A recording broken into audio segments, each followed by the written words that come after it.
de la República de Texas, desde su búnker secreto, transmitiendo en vivo para todos ustedes información divina, entretenimiento sagrado. Esto es Proyecto Jabor. Ya que viene, ya se deja ver, y ahora se hará escuchar su voz. Ahora con ustedes, el maestro Jorge Homer.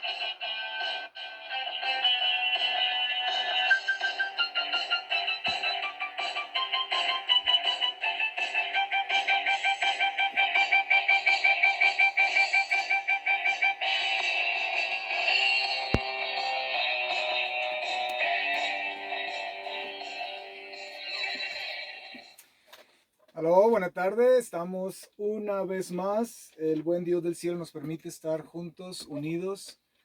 Y um, esta tarde estamos por iniciar nuestra porción de este Shabbat, que es la porción Tazria Metzorah. La porción Tazria Metzorah, ¿okay? Del libro de Levíticos, Vayikra, que la encontramos en el capítulo 12 del libro de Levíticos y 12, capítulo 13, la porción Metzorah, que comienza o inicia en el capítulo 14 y se extiende hasta el capítulo, todo el capítulo 15. Y de alguna forma estas dos porciones están unidas. Vaya, por eso los sabios antiguos sabiamente supieron distribuir las parashiyot, las porciones, porque sabían que de las 54 semanas que tenemos en el año, había porciones que tenían que juntarse, como en este año se juntan estas dos porciones y se estudian. Claro, es imposible estudiarlas, obtener el todo de ambas porciones, aún de una, pero bueno, se estudia um, eh, alguna porción de la porción o de las dos porciones que caen esta semana. Entonces, la porción a la cual vamos a poner atención en este momento es a la porción de Metzorah, que es la segunda porción. Se juntan, recuerdan, Tazria, Metzorah, ¿sí? Vamos a hablar sobre la porción de Metzorah en esta tarde. Pero repito, es interesante ver cómo ambas llevan una sola línea de pensamiento. Ambas están bien unidas. Pero antes de iniciar, quiero responder a una inquietud que creo que Chris me hizo una pregunta eh, en relación a... Permítanme, déjenme. Ok, no, aquí estamos. Dice maestro Kwa, sé que el Talmud y todos los textos rabínicos fueron escritos después de que Yeshua el bendito estuvo en la tierra, ¿verdad? Correcto, sí. Como alrededor del siglo sexto o antes, bueno, el Talmud concluye de escribirse alrededor del siglo quinto o sexto, sí, ambos, el Talmud Yerushalmi, o que se llama palestino, y el Talmud babilónico. Cuando se cita al Talmud y nada más escuchas Talmud, se refiere al Talmud babilónico usualmente. Cuando se aclara y dice el Talmud palestino o Yerushalmi o Yerushalayim, hace la aclaración que es una referencia al Talmud que fue escrito en Jerusalén, ¿ok? Pero el más popular y el más citado es el babilónico, por la escuela de los Jajamín, de los sabios en Babilonia, que quedó en Babilonia como herencia de lo que Daniel el profeta inició en su escuela en la Babilonia siglos atrás, aproximadamente siglos atrás, a 4 o 5 siglos antes de la venida de Yeshua el bendito. ¿Okay? Pero no antes del año cero. Bueno, mi pregunta es, ¿cuándo empezó a practicarse esto de la ley oral porque en las escrituras apostólicas se menciona que ya practicaban eso los fariseos. Me hace pensar que ellos fueron los que empezaron eso. Les pregunta, en los 400 años que se le llaman, que hubo un silencio profético, porque en los tiempos del Tanaj o del llamado Antiguo Testamento no existía eso, ¿verdad? Es una pregunta bien compleja. Voy a intentar resumirla en una cápsula de 30 minutos para después iniciar nuestra clase. No, es broma. Ah, lo que encontramos, por ejemplo, en los registros de la vida del bendito, que comúnmente se conocen como los evangelios, ¿ok? O popularmente, encontramos que Yeshua, nuestro bendito Mesías, cita, cuando él menciona y dice, habla de la tradición de los ancianos, ¿sí? Eso lo han visto, ¿no? Cuando, por ejemplo, está en esta discusión con los fariseos, con los Pahoshim, y les dice, vosotros habéis invalidado la Torah, la palabra de Dios, ¿sí? Por vuestra tradición, y menciona y dice la tradición de los ancianos, ¿sí? ¿Quiénes son los ancianos? Bueno, fueron los sabios que les llamamos sabios, ¿ok? Eh, Fueron los sabios que fueron básicamente los que vinieron después del exilio babilónico, ¿ok? Cuando el movimiento de los fariseos y saduceos inicia, que se especula, hay muchas especulaciones cuando inició el movimiento. Ellos vienen desde antes de la revolución de los macabeos o después de la revolución de los macabeos, ¿no? Entonces hay varias opiniones, pero lo que sí sabemos es que después de los macabeos, los fariseos comienzan a tomar mucho poder porque ellos es el movimiento popular. Entonces ellos son los que comienzan a propagar todo lo que es este cúmulo, vaya, de regulaciones, leyes y cosas que vinieron a tener inclusive más prioridad que la misma Torah escrita, ¿sí?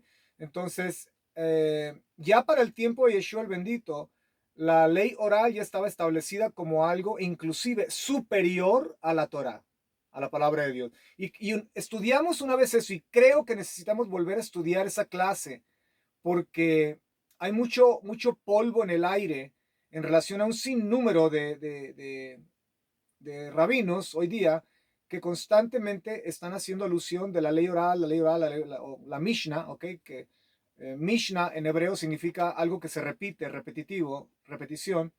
So, la ley oral pasa de una forma de repetición de generación en generación y cada generación va añadiendo nuevas regulaciones, nuevas leyes halágicas, cómo el judío tiene que, por decir algo, pongámoslo en época moderna, cómo el judío tiene que masticar chicle, ¿sí? ¿Lo va a masticar primero con la muela, con el lado derecho, o lo va a masticar primero con la... yo sé que se escucha un tanto cómico, pero hay leyes así. De hecho, creo que comentamos en aquella clase que les comenté, que en la Mishnah, eh, la ley oral, hay eh, aproximadamente, y esta es una de tantas cosas, ¿no? Aproximadamente más de 2000 maneras, regulaciones y formas en que una persona tiene que cocinar una calabaza, por ejemplo. ¿Ok? Entonces, y todo esto lo sujetaban a una exigencia divina. Entonces, en pocas palabras, ¿cómo hay que sembrar la semilla de calabaza? Hay que ponerla acostada, parada, qué tanta distancia de la pared del macetero, no sé, ¿verdad? Cuánta cantidad de agua, en fin, cómo cultivarla, cómo crecerla, cómo podarla, qué cuchillo utilizar para podarla, en fin. Eso era solamente la preparación. Ahora, ¿cómo cosechar la calabaza? Entonces, ¿cómo cortarla? ¿Qué parte primero? La parte del tronco, la parte de acá. Y después, ¿cómo cocinar la calabaza? ¿Cuánta cantidad de agua por calabaza? ¿Cuántas piezas de calabaza? En fin, es abrumador, ¿sí? Entonces, y bueno, usted pregunta, y bueno, ¿de dónde saca usted eso? Bueno, tengo el Talmud, eh, y bueno, recuerden, yo estuve muchos años en Chabad, y yo creía muchas cosas que hoy ya definitivamente veo y volteo para atrás y digo, wow, pues sí, muchas cosas son muy bonitas, muy como parte de la vida judía, pero lo cierto es que, como el bendito dijo, todas estas cosas vienen a ser solamente una forma de, eh, una forma de religión que se impone y que al momento de no hacer ciertas cosas, como se ha impuesto, bueno, lo primero que viene es el sentido de culpa, ¿no? Porque ya no eres parte de la manera en que todo lo hacen, ¿no? En fin, la ley oral posteriormente viene a ser escrita.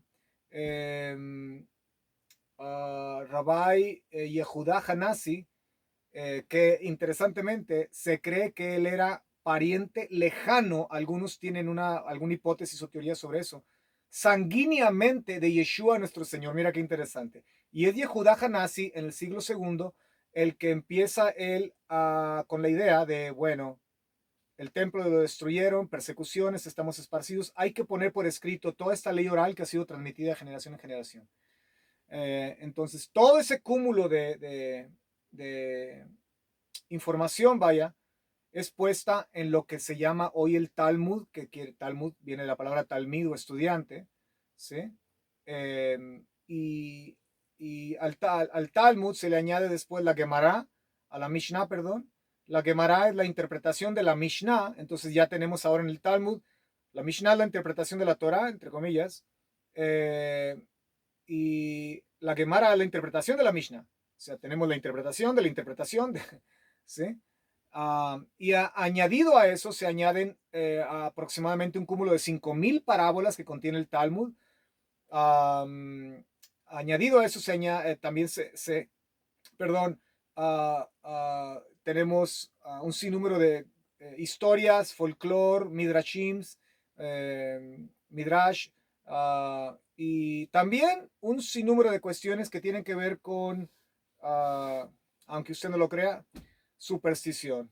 So, hay un sinnúmero de cosas que pertenecen a la superstición del mundo judío, tradicionalmente hablando. En fin, y bueno, el Talmud se dice que es el comentario más vasto y es la mente del pueblo judío hasta ese tiempo, ¿ok? Obviamente la mentalidad del judío ha evolucionado después de casi 2000 años de esto. Um, pero interesantemente hay algo que corre paralelo. Los escritos apostólicos corren al mismo paralelo de la Mishnah, ¿sí? Cuando era en forma oral. Y los escritos apostólicos se empiezan a escribir, interesantemente, antes que la Mishnah. Y bueno, no se les da obviamente la atención debida por el promedio judío alrededor del mundo por 2000 años,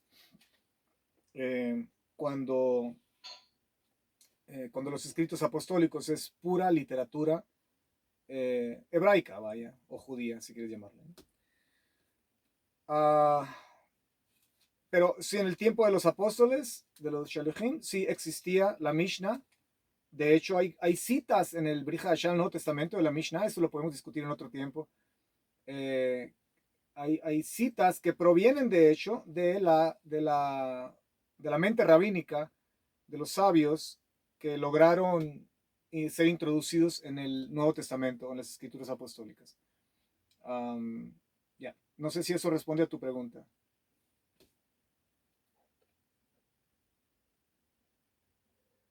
Sí, sí le respondió. Ok. Y mucho más. Ok. Bueno. Gracias, maestro. Sí. Ok. Ahora quiero decir algo rápido. Eh,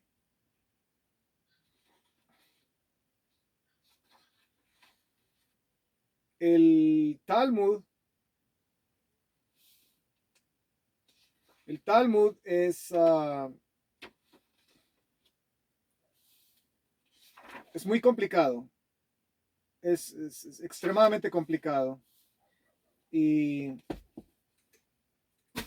no por tenerlo ya en tus manos. Claro, si le pierdes el amor a $3,000, $4,000, que es lo que cuesta el Talmud.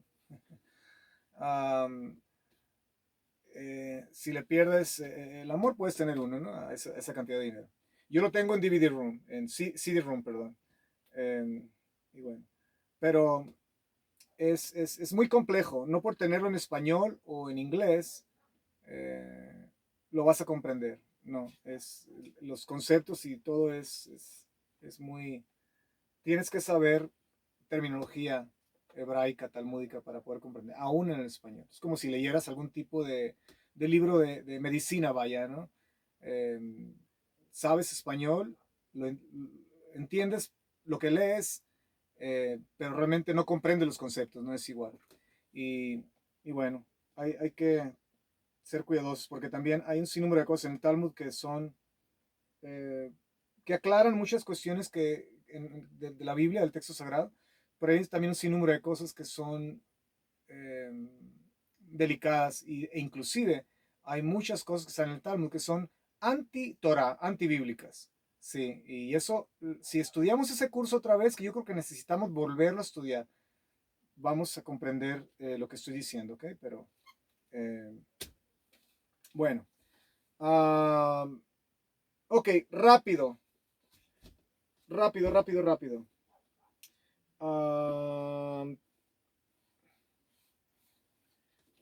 Tengo aquí en mis manos mis 3 libros, ¿sí? Tenemos el segundo, tenemos el tercero. Los 3 se pueden encontrar en Amazon y, bueno, es un pequeño comercial. Um, los 3 los pueden encontrar en Amazon y son libros que yo estoy tan agradecido con la gente que ha comprado mis libros porque cuando ponen sus comentarios, todas las personas que han obtenido nuestros libros, esfuerzo de años de trabajo, todos han hecho comentarios excelentes y la gente feliz. Entonces veo eh, que sí estamos logrando el objetivo, el cual es transformar mentes, transformar corazones. A fin de cuentas, ese es el principal objetivo. Eh, Mucha gente se pierde en tanta cosa, en tanta ceremonia, en tanto en esto, en cómo se hace esto, mil cosas, ¿no? Cuando es tan simple. Hay que transformar corazones, hay que transformar vidas. Esa es la idea. Ok, la porción de hoy, Metzorah. Y tenía algo más que comentarles, pero bueno, yo creo que ya vendrá. Capítulo 14, voy a leer en pleno español esta ocasión. Dice, habló Hashem a Moshe diciendo, esta será la Torah o voy a leer como viene la traducción en español. Esta será la ley para el leproso. El día de su purificación será traído al sacerdote y el sacerdote saldrá fuera del campamento. Y si al examinarlo el sacerdote, he aquí la llaga de lepra del leproso ha sido sanada, el sacerdote ordenará que se tomen 2 avecillas limpias, vivas, y madera de cedro, púrpura y hisopo. Bueno, es todo un ritual, ¿ok? Y una de las tantas cosas que aparecen en el texto sagrado que no se nos explican y donde tenemos un sinnúmero de opiniones por qué la avecilla tenía que ser puesta juntamente con esta madera y con... ¿Por qué todo este ritual?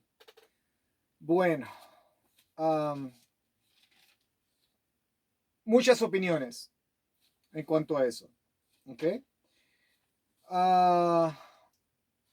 Lo cierto es que aunque tengamos 1000 opiniones, hay cosas que en el texto sagrado no vamos a poder lograr entender. Hay un sinnúmero de cosas que vamos a poder quizá aproximarnos, pero muchas cosas no se pueden entender. Y recuerden que los mandamientos se dividen en dos, ¿recuerdan? Se dividen en lo que es los mandamientos que son llamados mishpatim, ¿recuerdan?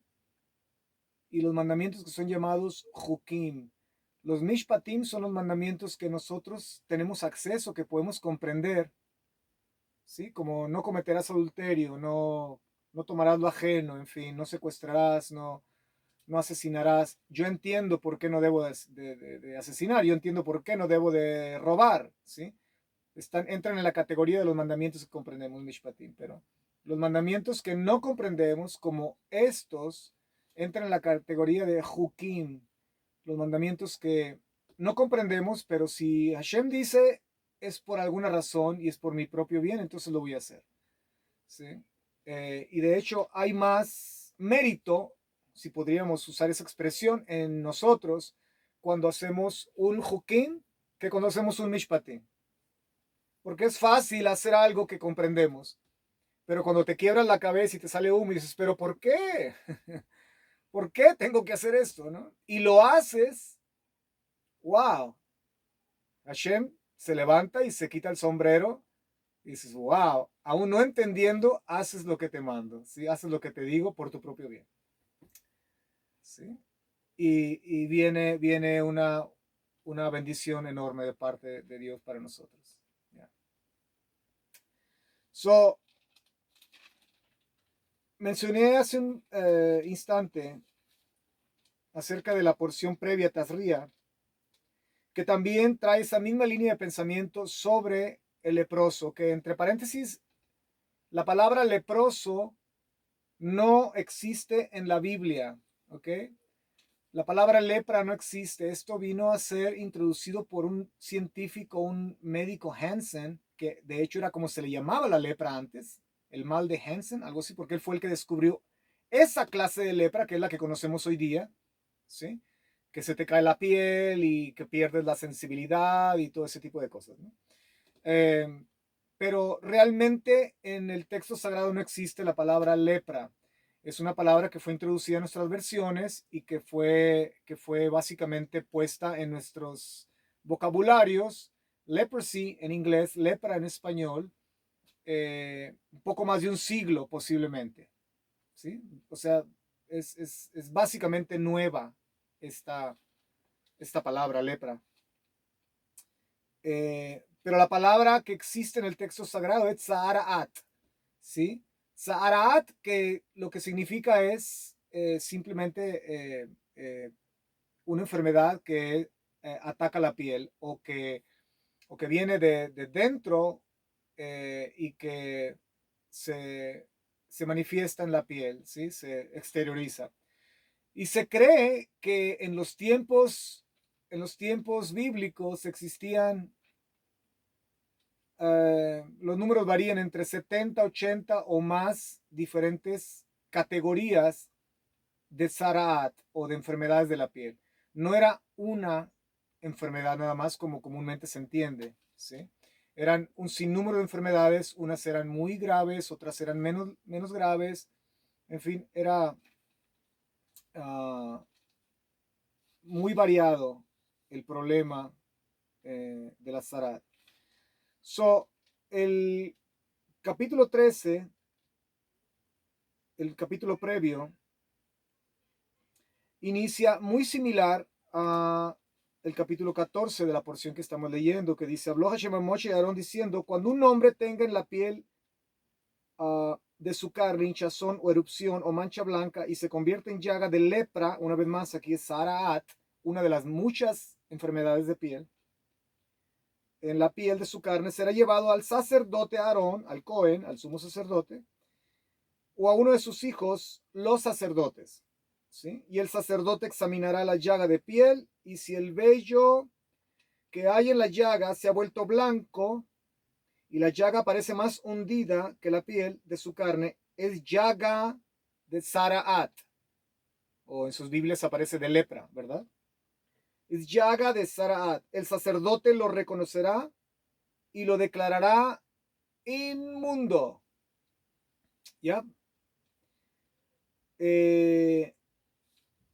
Ahora, todo el capítulo 13, una vez más, en amistades que he tenido, me han dicho, sabes, cuando yo llego a este libro de Levíticos, yo me brinco de Levíticos y me voy directo a Números.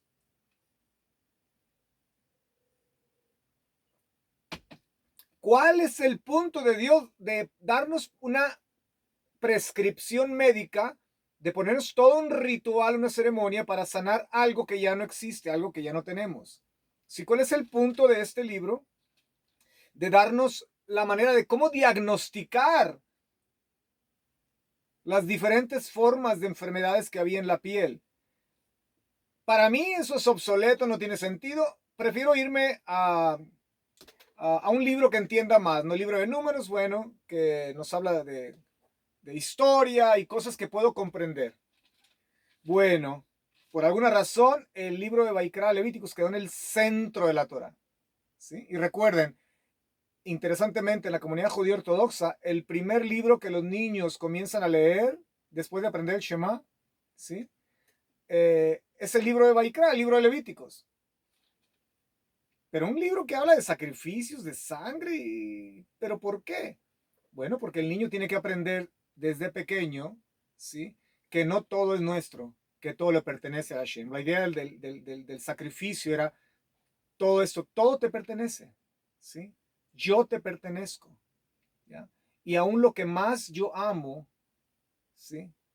Te lo doy mejor porque mejor está en tus manos que en las mías. Y todo es pertenencia tuya. Entonces, es una forma de enseñar a nuestros hijos a aprender mayormente en los Estados Unidos de América, donde el materialismo absorbe a nuestros pequeños, ¿sí? Que todo pertenece a Dios. Aquí en mi casa, con mi nieto, yo tengo un dicho. Aquí,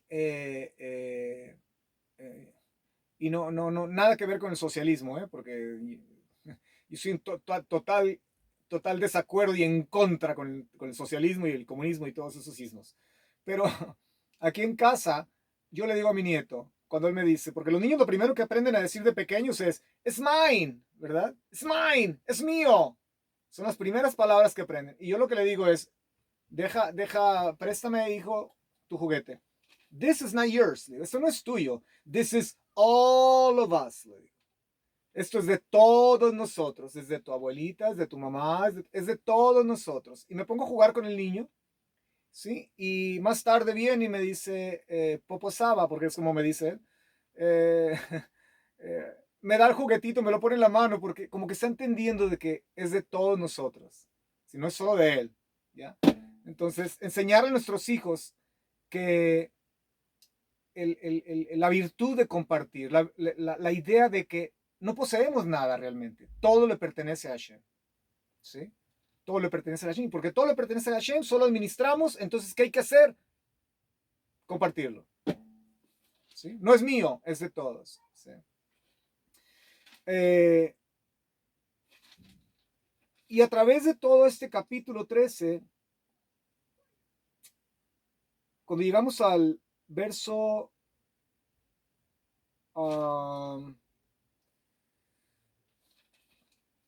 verso 46, verso 45, dice, los vestidos del leproso que tengan la llaga estarán rasgados y su cabeza desgreñada se tapará hasta el bigote. No sé cómo dice la versión de ustedes. Se tapará, usará una especie de bufanda, usará una especie de trapo, vaya, y se tapará hasta el bigote y gritará o pregonará, impuro, impuro. ¿Sí? O sea, básicamente está advirtiendo a la gente que viene un individuo con Saraat. Verso 46. Permanecerá impuro todo el tiempo que tenga la llaga, siendo impuro, morará solo. Mira qué interesante. Su morada estará fuera del campamento. Y cuando haya infección de lepra en la ropa, sea ropa de lana, ropa de lino, o tejido, o en punto sea de lino o de lana, o en cuero, o en cualquier objeto hecho de cuero, y la mancha se muestre verdosa o rojiza, sea en vestido, o en cuero, o en tejido, o en punto, o en cualquier objeto hecho de cuero, es infección de lepra y se ha de mostrar al sacerdote.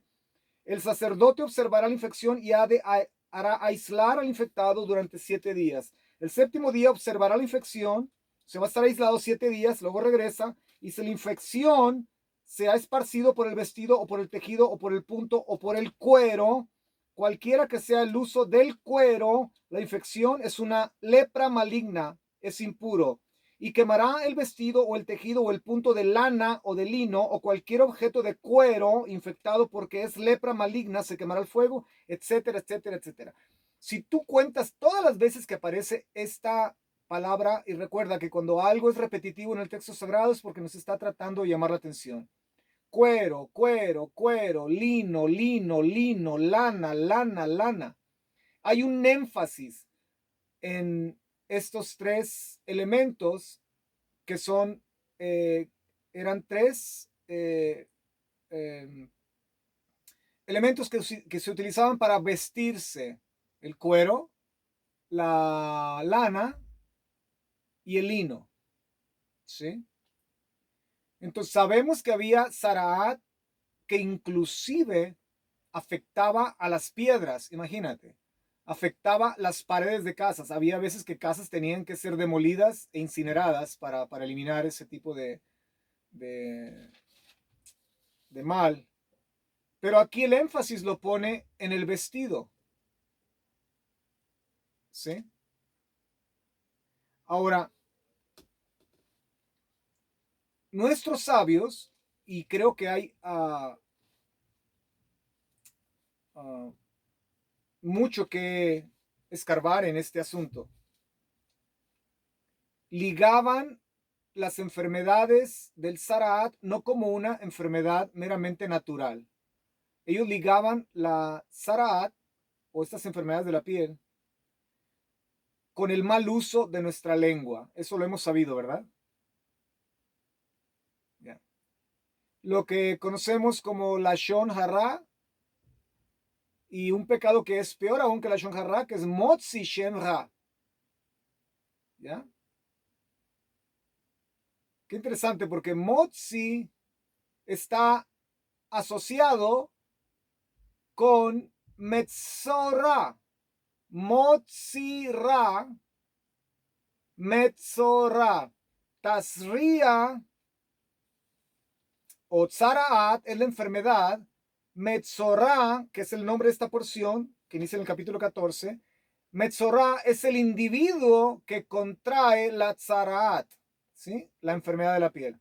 Entonces, Metzora, o sea, el individuo que contrae la enfermedad de la Tzaraat, la palabra Metzora está ligada a la palabra Motzi Ra. Wow. Que puede ser traducida de varias formas. Puede ser traducida como auditor, como decimos en español. Como cuando una persona habla mal, vaya. ¿Ok? Pero también está ligada fonéticamente a la expresión hamotzi cuando oramos y hacemos la bendición por el pan, ¿verdad? Que decimos hamotzi lechen min haaretz, ¿sí? Hamotzi, decimos bendito eres tú, Hashem nuestro Dios, Rey del universo, hamotzi lechen min haaretz, que haces salir el pan de la tierra, ¿sí? Que nos das el pan de la tierra. So, hamotzi quiere decir que creas o que haces brotar o que haces salir de la tierra. Entonces, la palabra Metzorah está ligada a la palabra Motzirah, que tiene que ver con Motzi, con hacer o brotar el Ra, hacer brotar el mal. Ra es mal en hebreo. Ya, me estoy explicando. Vamos bien. Ok. Entonces, el Metzorah obtiene la Tzaraat. Recuerden, el Metzorah es el individuo, es el enfermo, ¿sí? De la piel, que contrae el Tzaraat, pero no la contrae por cuestiones, usualmente no la contrae o no la contraía por cuestiones naturales. Esto era un castigo divino. La Tzaraat no sucedía porque te picó un mosquito y te rascabas y no. Claro, podían ocurrir esas eventualidades, pero la Tzaraat, su característica era que la enfermedad venía a tu vida por juicio divino, pero el juicio divino no envolvía el acabar contigo, ¿sí? El juicio divino venía para que recapacitaras y pudieras rectificar tu pecado, ¿ya? Y es lo que explicaba hace un momento. Cuando estas personas, por ejemplo, esta persona en particular que les comento, que me decía, yo me brinco Levíticos, ¿para qué estudiar Levíticos? ¿Qué puedo sacar de aquí? ¿Cómo que qué puedes sacar de aquí? Aquí hay tesoros impresionantes que podemos aprender, tanta sabiduría para nuestra vida hoy. Vemos cómo a través de todo no tenemos el tiempo para leer todo el capítulo porque son 59 versos del capítulo 13, pero todo el proceso del diagnóstico del sumo sacerdote, todo el proceso de la ceremonia, del ritual, todo lo que se hacía envolvía la, eh, la observación, ¿sí? La inspección del sacerdote. El sacerdote era el que examinaba, era el que diagnosticaba, ¿sí? Era el que decidía si la persona ya podía entrar al campamento, a la sociedad, o tenía que quedar exiliada.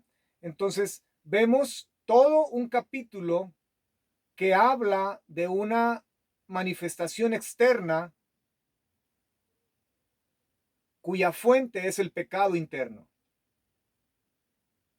¿Sí? Y vemos a un sacerdote que tiene tanta paciencia, tanta compasión, examinando la llaga una semana, todavía está, otra vez va para afuera del campamento, vamos a esperar, otra semana, ¿sí?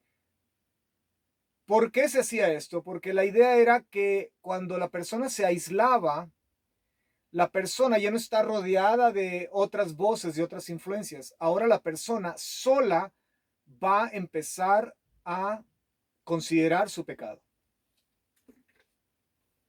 No sé si algunos de ustedes han sido puestos en aislamiento o los han aislado por cuestiones X, ¿sí? De enfermedad o de, no sé, la justicia te está persiguiendo, vaya, y te tienes que esconder, no sé, ¿verdad? Claro, en su vida antigua, ¿no? Claro. Y cuando uno se aísla o cuando uno lo aíslan, es cuando uno tiene tiempo de meditar y de corregir el mal que uno ha hecho. Porque no tienes otras influencias, no tienes otras voces. Solamente estás constantemente meditando. ¿Por qué hice eso? Debí de haberlo hecho de otra forma. Mira dónde me encuentro ahora, en esta soledad, ¿verdad?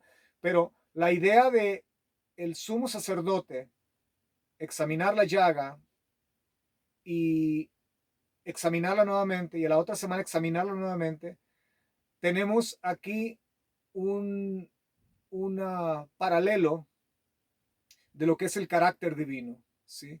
Que a pesar de nuestro pecado interno, que se manifiesta en nuestras vidas externas, Dios mismo, ¿sí?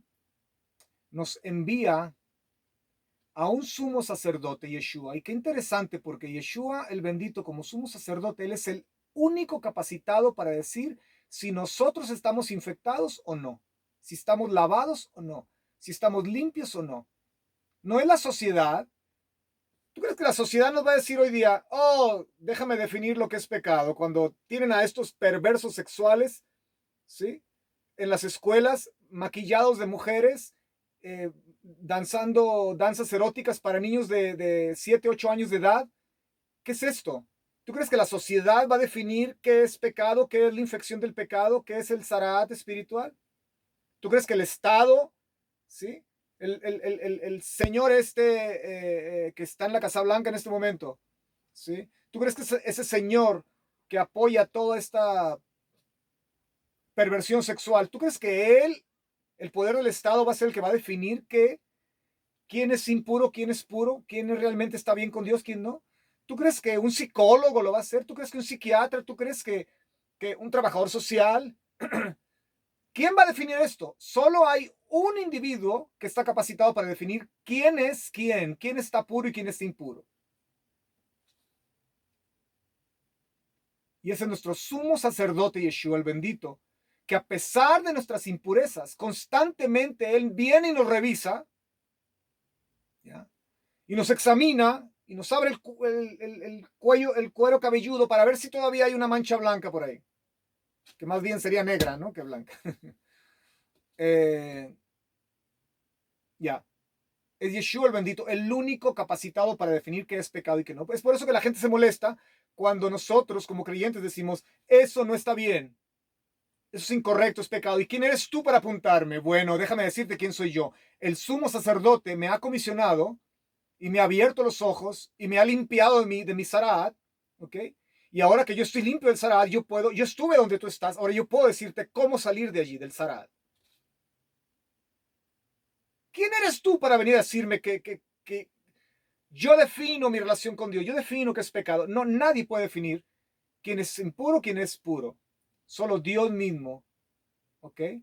Y aquellos a quien Dios ha llamado y les ha dado luz. Mira, les voy a contar una historia rápida. Hay mucho que hablar esta noche, pero les voy a contar una historia rápida. Hemos platicado en otras ocasiones acerca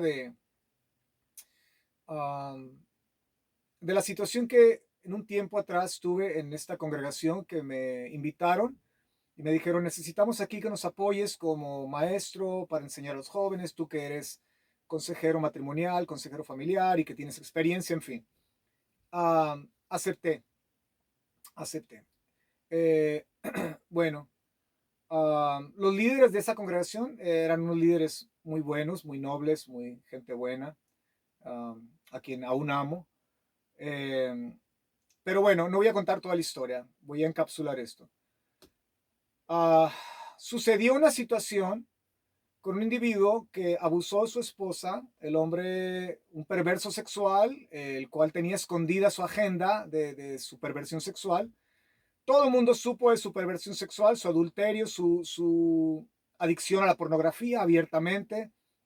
Y increíble, al individuo, de hecho, lo expulsaron de allí, de esa congregación. Y de hecho, las palabras textuales fueron, tú estás muerto para nosotros por todo el pecado y lo que has hecho contra tu esposa, que lo único que ha hecho es amarte y darte un hijo. ¿Sí? Eh, Hija, perdón. Eh, bueno, al mes viene la celebración de Pesaj o de la Pascua, ¿sí? Que es una celebración que el libro de Corintios dice que si no te examinas a ti mismo, puedes correr el riesgo, si estás jugando con Dios, vaya, lo que dice Pablo, si estás jugando con Dios, hay mucha gente que ha muerto, con Dios no se juega, ¿sí? Y hay muchos que están enfermos, dice, cuando se celebra la Pesaj. En Corintios habla sobre eso, ¿no? Y digo, ¿qué parte de ese pasaje no se entiende? Claro que está muy, más nítida y clara que el agua, ¿verdad? No hay nada que sea complicado de entender de ese pasaje. Bueno, ¿qué sucede? Que a este individuo que expulsaron, que todo el mundo sabe que es un perverso sexual, que maltrató a la esposa, que abandonó a la esposa, que hizo, ¿qué no hizo? Lo aceptan ahora y él es una de las personas que está inclusive sirviendo la comida en Pesaj y celebra Pesaj cuando todo el mundo sabe qué clase de perverso sexual y qué clase de individuo es este. ¿Ya? Entonces, a los días también, bueno, se reemplaza al maestro de los jóvenes y ponen a una persona que abiertamente, esta persona pone videos en TikTok, y pone videos por todas partes. De hecho, el último que puso hace menos de 3 días atrás, creo, ¿okay? De una boda donde está drinking and drinking and drinking, tome y tome y tome, y vistiendo sensual y haciendo una danza erótica sensual, ¿sí? Videos así que han estado siendo básicamente el pan de cada semana para esta persona que es quien enseña a los jóvenes y varios de esos jóvenes me contactaron ya y me dijeron, nada que ver lo que usted nos enseñaba con lo que se está enseñando hoy en esta clase, en una sinagoga, que bueno, le llaman sinagoga. Nada que ver con lo que usted enseñaba. La persona que nos enseña, la última clase que tuvimos fue que nosotros podemos tener nuestras libertades en Dios, de ir a un bar y de divertirnos, porque si nosotros tenemos a Dios, entonces nosotros conocemos nuestras limitaciones. ¿Cómo se te ocurre enseñar tal cosa a jovencitos de 14, 15, 16, 18 años? ¿Qué sabe un joven a esa edad de tus limitaciones en un bar? Que bueno, dicho sea de paso, aquí no está permitido entrar a un bar en Estados Unidos hasta los 21 años de edad, ¿verdad? Pero hay bares clandestinos o hay bares ambulantes y hay un sinnúmero de formas en que se puede evadir la ley o sea, la idea aquí es que tú puedes darle rienda suelta a todo este tipo de pecado, de Saraat, siempre y cuando tú controles tus impulsos y tus limitaciones. Todos nosotros estuvimos ahí, fuimos jóvenes, ¿sí? Sabemos que un joven no conoce sus limitaciones, un joven que no tiene a Dios en su vida firmemente, un joven que es decidido, firme y que está convencido de quién es él en Hashem, en Dios. Obviamente ese joven huye de ese tipo de cosas, pero un joven que es vacilante, no, él no puede tener control de sus impulsos, es la edad de las hormonas, cuando todo empieza a despertar. ¿Sí? Y te preguntas, ¿dónde está el sacerdote? ¿Por qué ocurren todo este tipo de cosas? ¿Qué es lo que pasa con estas congregaciones? ¿Es cultura americana? ¿Qué sucede? ¿Sabes qué sucede? Bueno, pueden ser un sinnúmero de cosas, ¿ok? Pero entre ellas, puedo pensar que hay un legítimo temor a, a perder la posición, ¿sí? A perder la autoridad, a perder el poder. Y bueno, lo menos que puedo hacer para mantener mi posición o mi poder, mi hegemonía religiosa, vaya, ¿sí? Es guardando silencio. Guardando silencio. Y es en la sociedad en que vivimos hoy. Hoy no se puede decir, descubrí que hay Saraat, no puedes entrar al campamento, tienes que quedar fuera 7 días y te voy a estar examinando hasta que tu conducta cambie. ¿Ya? Lo que está hablando tu lengua, ¿cómo es eso de y que se te puede permitir ir a un bar y... Interesante, ¿no? Cuando hablé con una de las personas que estaban en esa clase, me dijeron, cuando entraste, porque me asomé a la clase ese día, cuando entraste a la clase y te asomaste, la persona se sintió incómoda por tu presencia, me dice. La persona que estaba enseñando. ¿Sí? Y yo me puse a pensar, bueno, ¿por qué se sentiría incómoda? ¿Verdad? No dije nada malo, no, absolutamente nada que pudiera hacerla sentir mal. Y después, cuando estos jóvenes vinieron a mí y me dijeron, ¿sabes lo que nos enseñó esta persona? Que podemos ir a un bar y podemos hacer esto. Y ahora entendí por qué esta persona que estaba enseñando se puso incómoda. Porque quizá llegué en el momento en que esta persona había hecho ese comentario. ¿Ya? ¿Sabes cómo se llama esto? Pecado. ¿Sabes cómo se llama esto? Saraat en el corazón.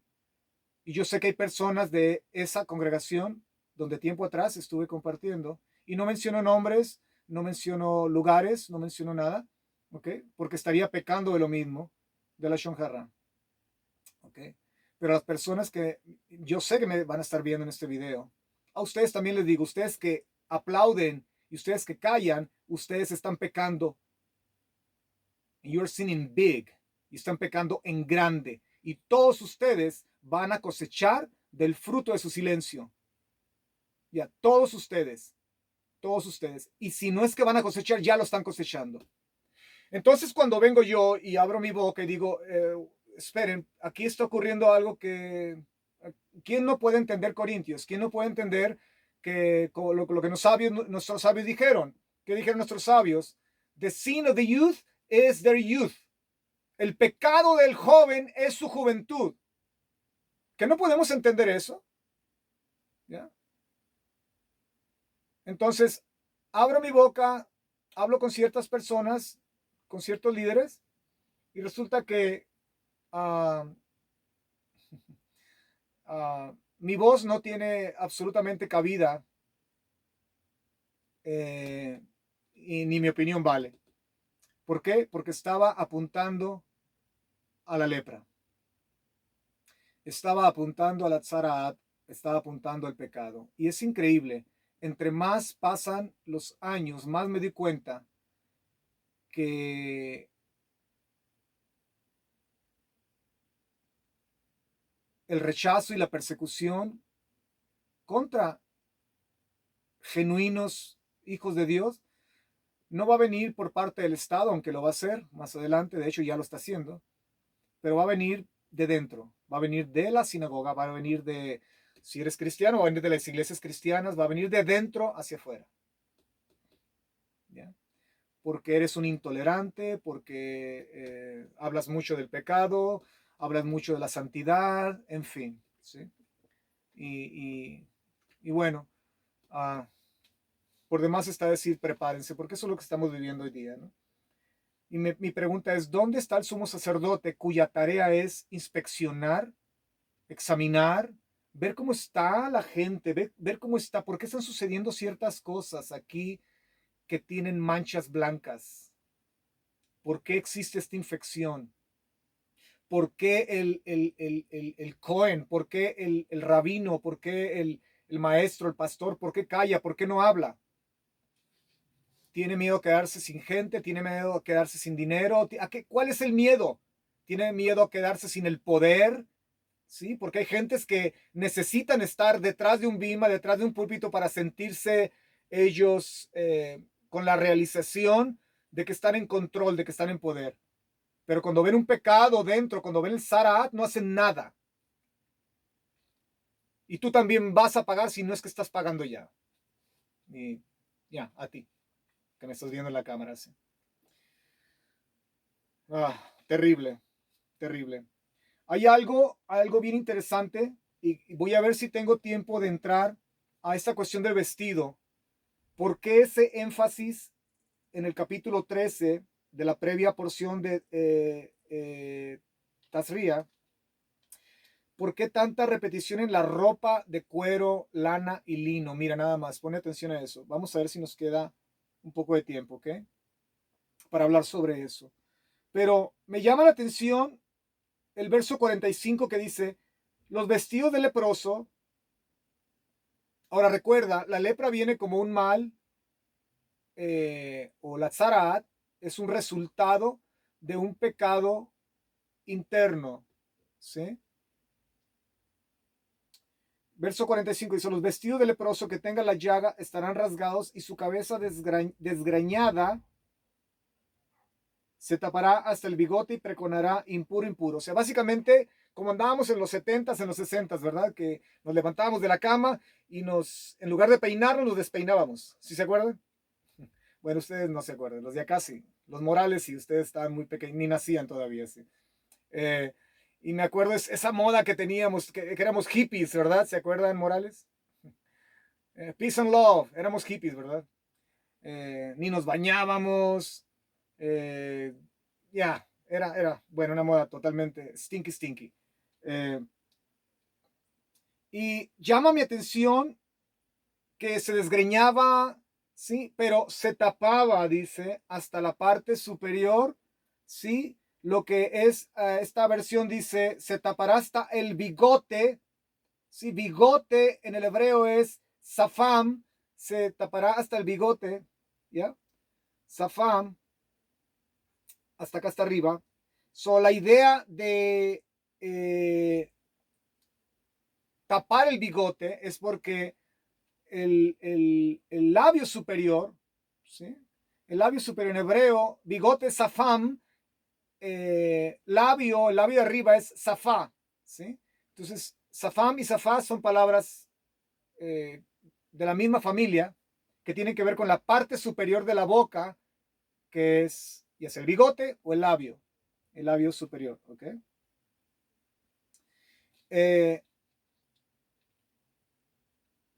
Básicamente, te vas a cubrir esa parte del órgano con el cual pecaste, con el cual se originó el mal que tú causaste, esa parte es la que te vas a cubrir. So, se originó con tu habla, se originó con el chisme, se originó con inclusive estar hablando bien de personas delante de personas que no debiste haber hablado o en el momento equivocado o inapropiado. Y lo hiciste de mala fe. ¿Sí? Entonces, el labio, esa parte del órgano con la cual pecaste, es la que te vas a cubrir. ¿Ya? Y con la misma lengua que tú causaste el mal, ¿ya? Es que el Sará te vino. So, con la misma lengua con la cual pregonaste y esparciste todo este veneno, todo este mal, ahora tienes que pregonar tamei, tamei, impuro, impuro. So, la misma lengua que utilizaste para hablar mal es la misma lengua que ahora vas a hablar y que te va a avergonzar. So, básicamente lo que estás diciendo, tamei, tamei, y cubrirte labios superiores. Aquí viene el chismoso. Sí. Aquí viene el chismoso del barrio. Qué vergüenza, ¿eh? Ya. Yeah. Así como muchos te escucharon hablar contaminación e impurezas, asimismo te van a escuchar diciendo de ti mismo, contaminado, contaminado, impuro, impuro. ¿Ya? Básicamente lo que anda muy de moda la cuestión del karma, ¿no? El karma, así como lo dijiste, así te va a venir, ¿no? Así como lo hiciste a otros, así te lo van a hacer. Bueno, en la Torah no hay karma, aquí no existe eso. ¿Ya? En la Torah lo que tenemos es nida que neged mida, que es medida por medida. Con la medida que mides vas a ser medido. El karma, tú haces algo que no es correcto y la vida o las circunstancias te lo regresan, supuestamente, ¿no? Nida que neged mida es Dios mismo midiéndote con la misma medida que tú mides. Aquí está la intervención divina. Aquí no es la naturaleza ni las circunstancias las que toman venganza o vindican a la persona a la cual tú dañaste. Es Dios mismo tomando la oportunidad para medirte con la misma medida que tú mides a otros, ¿sí? Y para hacerte reflexionar. Siempre el castigo divino es para hacernos reflexionar. Nunca es para destruirnos. Siempre es por amor. Siempre es para hacernos pensar, para hacernos rectificar, para hacernos volver, shub, arrepentirnos. ¿Sí? Siempre es con ese propósito. Por eso la persona se aislaba. ¿Ya? No era cortada totalmente, se aislaba. Recuerden el caso de Miriam, la hermana de Moche. Y Miriam comenzó a hablar de la mujer cushita que Moche tomó, ¿ya? Y Saraat. Tuvieron que ponerla fuera del campamento también, ¿sí? Y de hecho el pueblo no se movía hasta que Miriam estuviera totalmente recuperada, ¿ya? So, tenemos entonces que algo extremadamente interesante. No tengo mi pizarrón aquí. Que el hebreo dice Ve'al Safam, dice se tapará hasta el bigote, pero Ve'al quiere decir arriba del bigote, ¿sí? So, todavía más arriba. Ve'al Safat. Y labio es safá. ¿Sí? So, esta expresión de al safam, arriba del bigote, también puede traducirse en el labio superior. Se te taparás arriba del labio superior. Porque recuerda, safam es bigote, safá es labio, que provienen de la misma lengua. ¿Sí? Entonces te taparás arriba del labio superior, el labio de arriba. ¿Por qué? Porque el labio superior, el labio de arriba, y eso lo explico en mi tercer libro, un pensamiento muy interesante que escribo. El labio superior es una forma críptica, es un lenguaje críptico que Moshe usa, es un vocabulario críptico que nos enseña que el don del habla debe de utilizarse solamente para comunicar palabras o cosas del mundo de arriba, del mundo superior. ¿Ya? El mundo de arriba. So, el Metzorá, el leproso, al cubrir su labio superior, su zafá, y utilizarlo ahora para pregonar impuro, impuro, tamei, tamei, estaba enviando un mensaje de advertencia a toda la comunidad.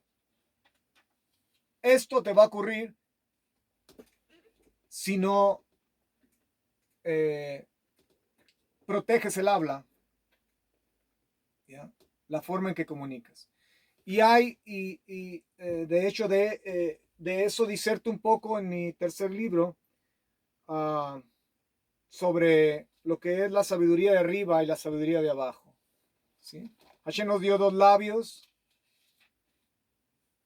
Y bueno, uno pregunta, ¿y por qué nos dio dos labios? Bueno, es una pregunta un tanto innecesaria, vaya, redundante. ¿Por qué? Porque pues necesitamos dos labios. Pero, bueno, ¿por qué no nos puso tres narices? Él pudo haber puesto tres narices, ¿verdad? Una para respirar en la mañana, otra en la tarde y otra en la noche. ¿Ya?